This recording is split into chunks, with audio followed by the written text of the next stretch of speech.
তোমার কোথায় কোথায় মারছে একটু দেখাও। মারছে তো মাথায় বোঝা যাবে না, হাতটা বোঝা যাবে এটা ভাই। হাতটার অবস্থা দেখেন ভাই, আপনি আঙুলটা এক্সরে করাইতে হবে। আর এই দেন ভাই পায়ে একটা বাঁকাই দিচ্ছে, এই পাটা নিয়ে মানে আমি হাঁটতে পারবো না। এর হাড্ডিটার উপরে ভাইয়া, একদম হাড্ডিটার উপরে। এই যে ভাইয়া সবাই হলো অশিক্ষিত। আপনি একটু তাড়াতাড়ি আসেন, আমার বাসার সামনে যাইতে তাই করতেছে। খালি একটা লোক আমার ছুটতে পারে নাই, আমি সরি এই কারণে আমার এখানে মারলো, কারণ ছুটি নেই তাদের সাথে। কেমন কখন কি পাওয়া যায় এই কথা বলেন ভাইয়া।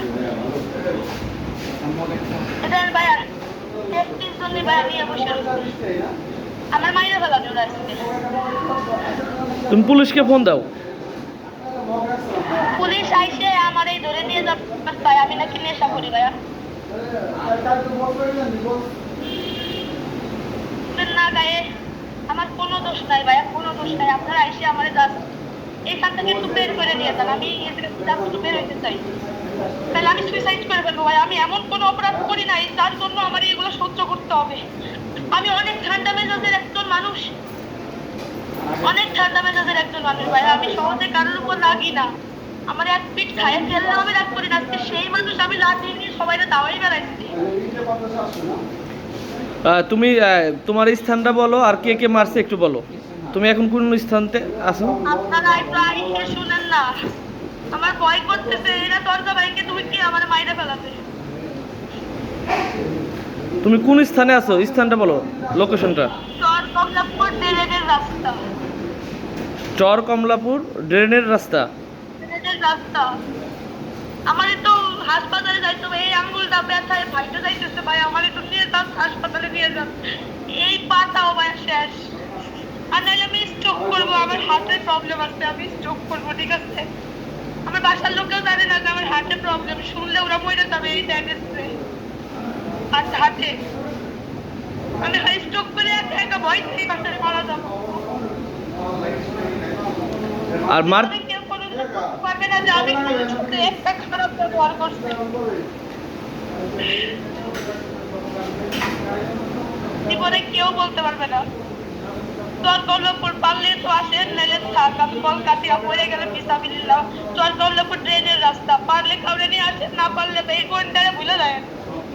গোয়েন্দা খালি মনে নেয় গোয়েন্দা কোনো অপরাধ অন্যায় কিচ্ছু করে নাই, কোনোদিনও কিচ্ছু করেনি, কারোর কোনো ক্ষতি করি নাই। অভাবে হয়তো 200-400-500 টাকা আমি কারোর কাছ থেকে নিতে পারি, অভাবে অভাবে।